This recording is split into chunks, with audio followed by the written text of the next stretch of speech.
ازاي يكون عندنا ثقة في نفسنا، ازاي نتغلب على الخوف والكسوف ان احنا نبقى فيه قدام اي شخص او قدام اي حد غريب. ازاي يبقى عندنا ثقة ان احنا نتكلم بكل ثقة ونكون واثقين من كل كلمة احنا بنقولها. عايزه اقولك مش انت بس ان انت بتمري بالفتره دي، كلنا مرينا بالفتره دي، ان احنا مكسوفين لما بنقعد مع اي حد غريب، لما نبقوا قاعدين في وسط ناس كتيره قوي ونبقوا قلقانين ومش عارفين نقول ايه، بيبقوا قاعدين كده مش واثقين من نفسنا. دايما من اقل كلمه ممكن الثقه بتاعتنا تتهز. كلنا مرينا بالفتره دي، فانا النهارده هقولك على خطوات لو مشيتي عليها هترجع ثقتك في نفسك، هتقدري انك تقعدي في وسط مليون حد وتقدري تتكلمي بكل ثقه، هتقدري ان انت تردي على اي حد بيقلل منك او بيقولك كلمه مش حلوه. فانا النهارده هقولك على الحاجات دي، بس طبعا قولي في الكومنتات لو انت استفدتي مني وعايزين اعمل لك فيديوهات عن كده تاني، برضو قولي في الكومنتات. عايزه اقولك ان انت في المرحله دي مش لوحدك، كل واحد جاله مرحله ان هو ما عندهوش ثقه في نفسه او هو متخيل ان هو ما عندهوش ثقه في نفسه. بس عايزه اقولك ان الثقه في النفس دي انت اللي بتعمليها مش حد تاني، فلازم تمشي على الخطوات اللي انا هقولها لك دي. اول حاجة عايزاكي لما تقعدي مع اي حد لازم تكوني واثقة من نفسك، تكوني واثقة من شكلك، تكوني واثقة من طريقة كلامك، تكوني واثقة من لبسك، تكوني واثقة من كل حاجة. وعايزة اقولك انك دايما تشوفي نفسك حلوة. طول ما انت شايفة نفسك حلوة هيجي اللي قدامك يشوفك ان انت حلوة. طول ما انت شايفة نفسك ان انت مش حلوة، ان انا مكسوفة، هتدي انطباع للشخص اللي قدامك ان هو يشوفك مش حلوة، هيشوفك مكسوفة وممكن يضايقك بالكلام. لكن لو انت قاعدة واثقة من نفسك وبكل ثقة بتتكلمي بكل ثقة ومش مفيش اي حاجة تخوفك، اصل ده انسان زيه وزيك يعني فعادي. فاول حاجه الثقه انت اللي بتعمليها، ان انت لازم تشوفي نفسك ان انت حلوه، ان انت شاطره، ان انت كمان مفيش حد احسن منك وان انت زيك الشخص ده.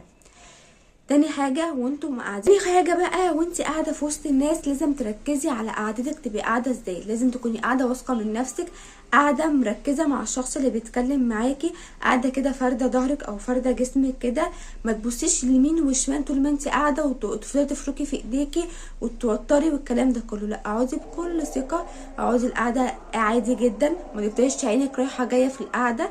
ده بيقلل ثقتك في نفسك وبيخلي الشخص اللي قدامك عارف ان انت ما عندكيش ثقه في نفسك، فيبتدي ان هو يضايقك بالكلام.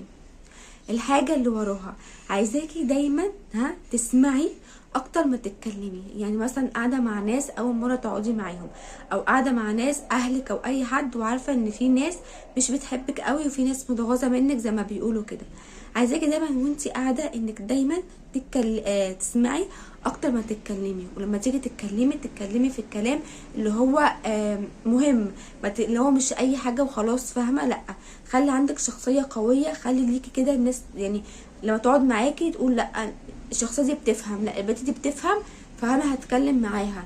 فدايما خليكي كده ليكي اسلوبك، تمام؟ ومش اي حد يعني تقلدي اي حد في اسلوبه، لا انت ليكي اسلوبك، تمام؟